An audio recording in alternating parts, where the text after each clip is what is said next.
श्रीनाथ जी का जो स्वरूप है ये श्री किशोरी जी और श्याम सुंदर का सम्मिलित स्वरूप है।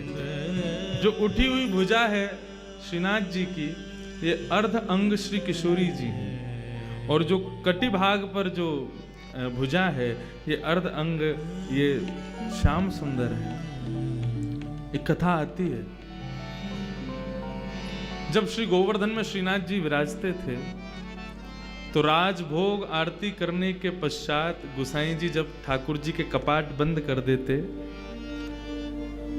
दो भावों से राजभोग आरती के बाद कपाट बंद किए जाते हैं। ठाकुर जी की इच्छा हो तो गौचारण को चले जाओ, सामने गैया छड़ी आदि सब रख दी जाती है, और यदि ठाकुर जी आप श्रमित हो तो सो जाओ, थोड़ी देर आराम कर लो। आज ठाकुर जी थोड़े श्रमित थे। गोसाई जी ने जैसी कपाट बंद किए, ठाकुर जी से प्रार्थना की, हे श्याम सुंदर अब शयन करो। सैया बिछा दी, सेज लगा दी और ठाकुर जी पौड़ गए। जैसी कपाट बंद होते हैं दोनों रूप प्रकट हो जाते हैं, श्याम सुंदर और किशोरी जी दोनों प्रकट हो जाते हैं। दोनों एक संग शयन करते हैं सेज पर। लेकिन जब कभी भी शयन का भाव होता है तो किशोरी जी ये अनुभव करती हैं कि शयन निद्रा लगने के बाद थोड़ी देर बाद जब वे नेत्र खोल के देखते हैं तो श्याम सुंदर वहां है ही नहीं, कहीं चले जाते हैं ठाकुर जी। किशोरी जी अकेली पौड़ी रहती हैं। आज भी किशोरी जी को पता था कि नित्य श्याम सुंदर कहीं ना कहीं जाते हैं, आज मैं इनके संग जाऊंगी। कहाँ जाते हैं ये? आज जैसे ही पौढ़े दोनों और ठाकुर जी नेत्र बंद करके यूं दिखावे कि मैं सो रहा हूं। किशोरी जी ने भी आज नाटक किया सोवे को। जैसे ही कन्हैया ने देखी कि किशोरी जी सो गई तो उठ करके ठाकुर जी सहज है करके जैसे चलवे लगे, किशोरी जी उठ के बैठ गई। कहाँ जा रहे हो? पीछे देखी श्याम सुंदर ने प्रणाम किया, बोले किशोरी जी आप विराजो, आप शयन करो, मैं अभी आऊं। बोले अभी की नहीं, आप रोज कहीं ना कहीं जाओ। कहाँ जाओ मुझको सही सही बताओ।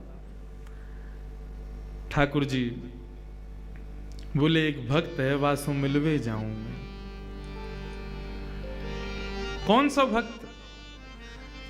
बोले आपको स्मृति में हो तो निवृत्त निकुंज की लीला में जब हम दोनों रमण कर रहे थे तब एक मेरो प्रिय भक्त उद्धव मेरे दर्शन के काजे आयो।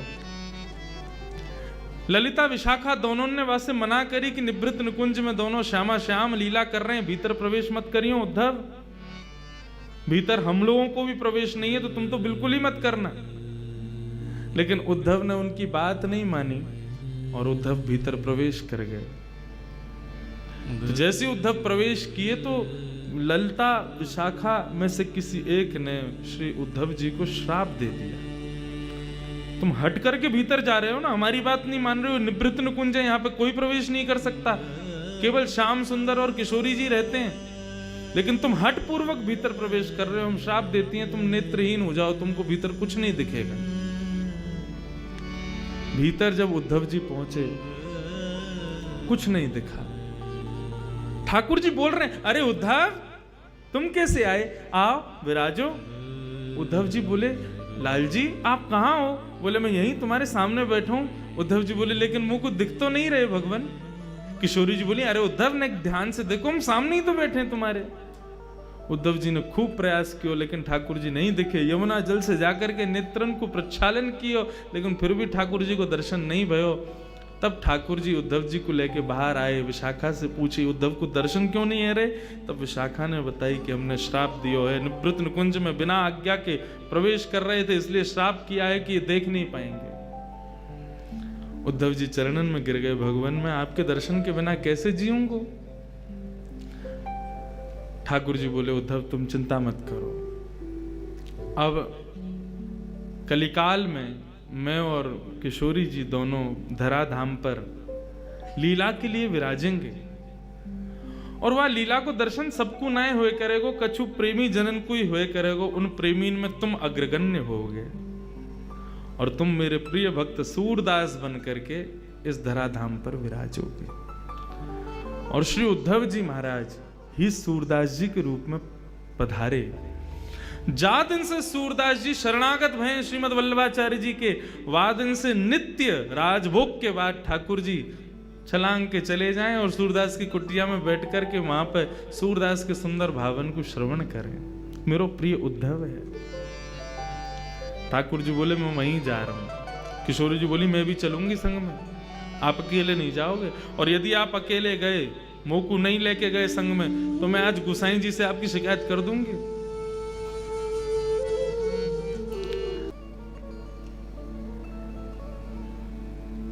किशोरी जी बोली मैं गुसाई जी से शिकायत कर दूंगी तुम्हारी। ठाकुर जी बोले गुसाई जी से मत कहियो, बहुत डांटेंगे नहीं तो फिर मुंह को लेके चलो संग में। अच्छा चलो, लेकिन सुनो, शांत बैठियो और तुरंत तुरंत तुरंत जाएंगे, तुरंत तुरंत तुरंत आएंगे, ठीक है। किशोरी जी को संग लेकर के ठाकुर जी पहुंचे। कुटिया में सूरदास जी बैठे और सूरदास जी बैठ कर के सुंदर ठाकुर जी के भाव गा रहे हैं। कौन कुटिल खल कामी मौसम, कौन कुटिल खल कामी मौसम, कौन कुटिल खल कामी मौसम, कौन कुटिल खल कामी, जो तन दियो ताहि बिसरायो, जो तन दियो ताहि बिसरायो, जो तन दियो ताहि बिसरायो, जो तन दियो ताहि बिसरायो,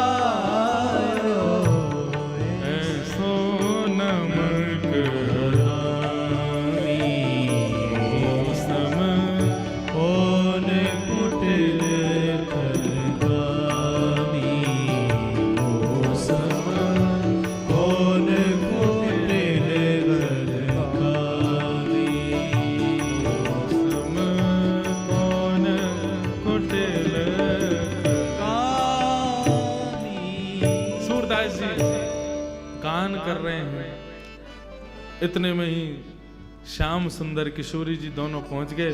कुटिया के एक कोने में बैठ कर के सूरदास जी को श्रवण कर रहे हैं। सूरदास जी भाव विभोर होकर के गान करते जा रहे हैं। एक के बाद एक सुंदर सुंदर पदों का, एक के बाद एक सुंदर सुंदर भावों का गान कर रहे हैं। ठाकुर जी श्रवण करके आनंदित हो रहे हैं, लेकिन किशोरी जी तो भाव विभोर हो रही हैं। ठाकुर जी से बोली या को नेत्र दे दो। ठाकुर जी बोले मैं पहले ही मना कर रहा हूँ, कुछ करवे ना जानो, केवल सुन के वापस आनो, और आप या नेत्र दे दो, फिर कहोगे या यूं कर दो, यूं कर, यूं जैसो चल लो, ठीक है, ऐसे ही रहने दो। किशोरी जी बोले बहुत निष्ठुर हो आप, बेचारो कैसे सुंदर सुंदर भाव बना बना के गावे और वापस नेक कृपा ना कर सको, नेक नेत्र दे दो, का बुराई है। ठाकुर जी बोले मैं मुंह को जब देना होगा मैं दे दूंगा, मुंह को सूरदास ऐसे ही प्रिय है। और रही बात नेत्र देवे की, ललिता विशाखा के श्राप से श्रापित हैं और अपने भक्तन के श्राप को मैं दूर नहीं कर सकूं। और सूरदास जी वही में आनंदित है। यदि संसार को देखेगो, संसार में या को मोह है गयो, संसार में आप आकृष्ट है गयो, तो मेरो भाव ना गा पावेगो, या हमारे मैं नेत्र ना दूंगो या को। किशोरी जी बोली तो कछु तो कृपा करो, नेत्र ना दे रहे तो कछु अपनो आलिंगन दे दो, अपने स्पर्श दे दो। बोले नेत्रहीन बाबा है, इतनी जोर किया कि पकड़े, एक बार आलिंगन दे दियो, ऐसा पकड़ेगो छोड़ेगो नहीं, फिर जान नहीं देगो। गोसाई जी वहां पर मंदिर खोलेंगे, दोनों नहीं मिलेंगे, कहा होगा फिर। किशोरी जी बोली हर कृपा के लिए मना कर रहे हो, नेत्र देवे की मना, आलिंगन देवे की मना। अरे इनको ये आभास करा दो कि मैं और तुम यहाँ बैठे हैं, कम से कम ये अनुभव हो जाएगा कि किशोरी जी बैठी हैं, श्याम सुंदर बैठे हैं, कितना सुख होगा सूरदास को। बोले नहीं, ये विरह में है इसलिए हमारो भाव गावे। यदि आपको पता चल गई ना श्याम सुंदर किशोरी जी नित्य आमे, तो या को विरह नष्ट हो जाएगा, और विरह में नहीं गावेगो तो मुझको सुख कैसे मिलेगा। किशोरी जी बोली बहुत निष्ठुर हो आप, कोई भी कृपा कैसे भी है नहीं जाए, लेकिन किशोरी जी के मन में चल लो मुँह तो कृपा करनी है, कच्छू तो मैं करके जाऊंगी आज। इतने में सूरदास जी अपनी लाठी उठाई और अपनी कुटिया से बाहर निकलने लगे। जैसे ही जान लगे ठाकुर जी बोले चलो श्यामाजू अब थोड़ी बहुत देर में उत्थापन है व्यवहारों मंदिर में, हम चल के सहज है जाएं। किशोरी जी बोली नहीं, थोड़ी दूर तक चल रहे हैं। सूरदास जी बेचारे नेत्रहीन कहीं जा रहे हैं, कहीं गिर आ गए, तो बोले वो रोज जामे, कहीं ना गिरेंगे, चलो हम चले। किशोरी जी बोली देखो मैं आई हूं तो नेक देर और मुझको रहने दो, अभी समय है उत्थापन में, नेक देर विराजने फिर चल रहे हैं। सूरदास जी के पीछे पीछे किशोरी जी श्याम सुंदर दोनों जान लगे। आगे गहरो गड्ढा, सूरदास जी जैसी वाकी ओर भरने लगे, किशोरी जी भागी, ठाकुर जी ने हाथ पकड़ा, बोले नहीं, बोले सूरदास गिर जाएगो, बोले जो होगो सब उचित होगो, आप श्रम मत करो, आप जबरदस्ती मत करो। और देखते ही सूरदास जी वहां फिसल गए, रिपट के नीचे चले गए। अब जैसे ही नीचे गिरे तो ठाकुर जी ने किशोरी जी पकड़ी, बोले अब चलो यहाँ से, क्योंकि ये मदद के काज चिल्लाएंगे, लोग बाग आमेंगे, हमें देख लेंगे तो बवा ले जाएगो, हमें जाके उत्थापन में दर्शन देना। किशोरी जी बोली नहीं, सूरदास जी पर कृपा करो, उनको पहले या गड्ढा से बाहर निकालो तभी हम जाएंगे। ठाकुर जी बोले आप मानो क्यों ना हो, सूरदास को रहने दो वहीं पे। किशोरी जी बोली या तो ये करो, नहीं तो मैं यहीं बैठी हूं, नहीं जाऊंगी, तुम अकेले खड़े आ जाइयो ऐसे जाके। ठाकुर जी बोले यही मारे संग नहीं लेके आ रहा हूं आपको, मैं अकेलो ही आ रहा हूं, अब माने ही ना है, करना ही पड़ेगा जो कह रही हैं।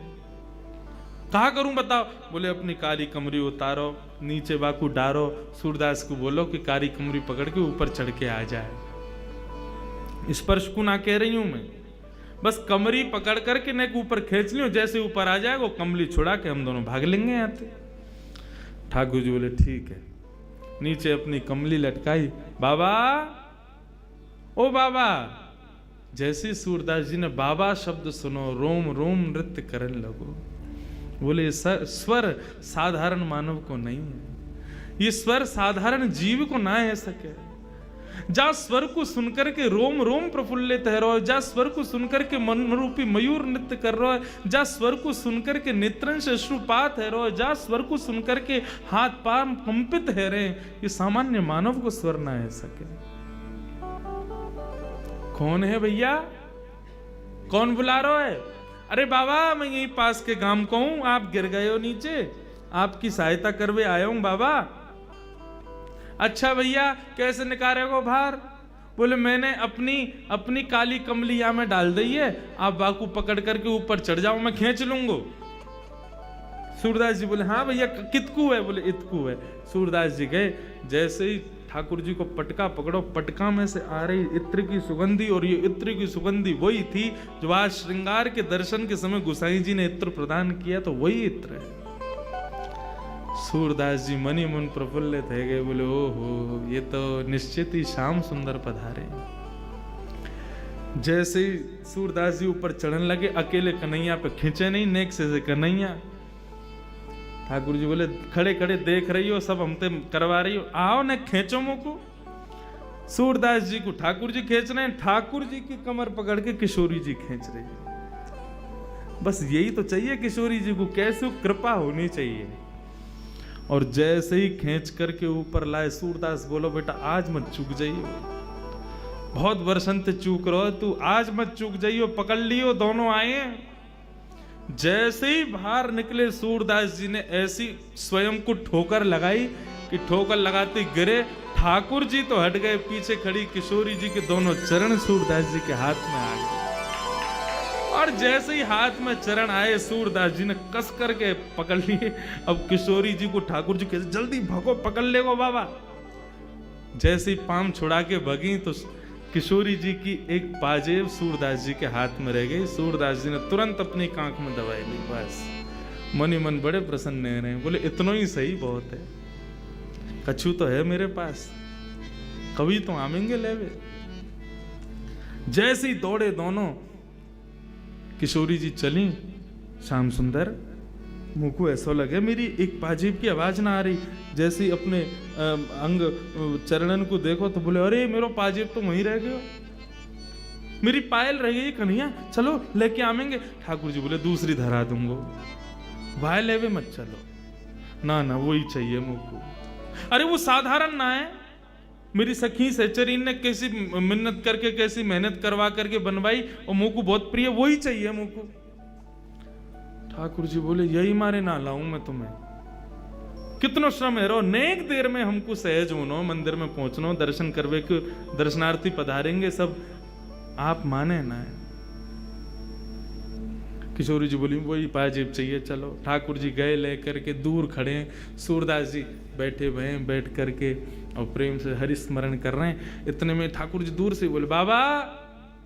हाँ भैया फिरते आ गए? बोले हाँ बाबा, वो मैं यहाँ हमारे आयो कि मेरे संग में मेरी एक सखी और ही, बाकी एक पाजेब रह गई है, वो आपने धर ली है बाबा, बाकू दे दो। सूरदास जी बोले कौन सी पाजेब? बोले आपने धर ली है। अच्छा ये वाली पाजेब? बोले हाँ ये वाली। अच्छा कौन की है? बोले मेरे संग एक सखी पधारी है, मेरी सहेली है, बाकी है। बाबा बोले मोह का पतो तेरी सहेली की है कि ना है, मेरी कोई मदद करवे आयो ना एक देर पहले, बाकी पाजेब रह गई, सो मैंने धर ली कि आवेगो तो दे दूंगो। अब मोह का पतो कि जाने मेरी मदद करी, वो तो ये मुंह दिखे तो है ना।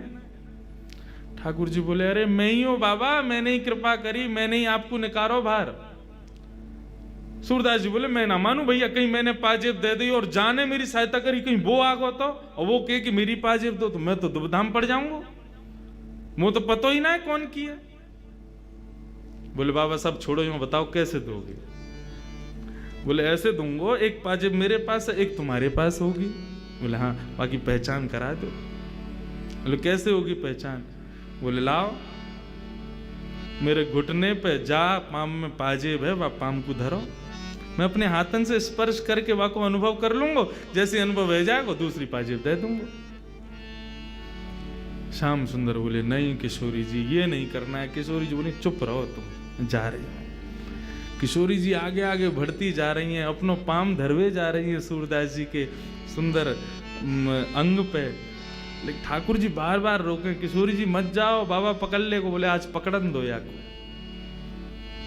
जैसे ही समीप गई, किशोरी जी ने अपनो चरण सूरदास जी के हस्त कमल पर रखो। सूरदास जी ने जैसे ही वह को स्पर्श किया, स्पर्श करके जब अनुभव किया, लाओ दूसरा चरण दो। दूसरा चरण लेकर के सूरदास जी ने अपने हाथन से पाजेब पहना करके दोनों चरणन को पकड़ करके और अपने हृदय पर रख लिया। बोले अब नहीं जाओगे आप, अब नहीं छोड़ूंगा, अब यहीं रहोगे, मेरे पास ही रहोगे, मेरे संग ही रहोगे, और जाओगे तो मुझको संग लेके जाओगे, मैं जानू आप कौन हो।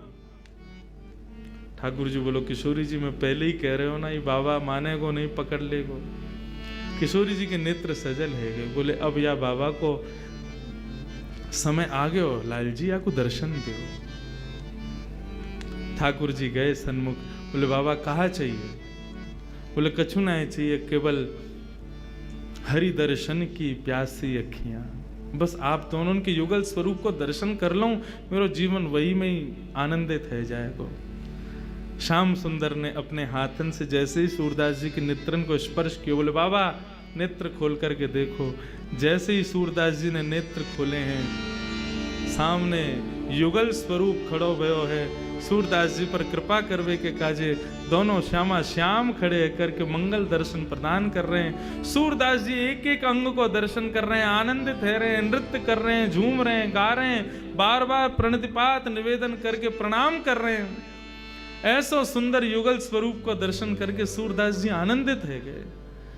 दोनों से कही अपने बरदस्त मेरे सिर पर धर दो, अपने चरणन की रज मेरे माथे से लगाए दो और मुंह पे कृपा कर दो।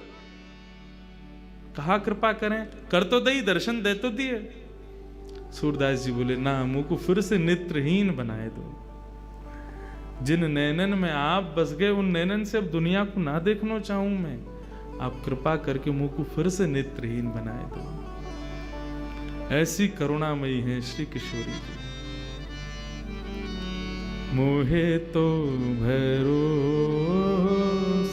है तेरो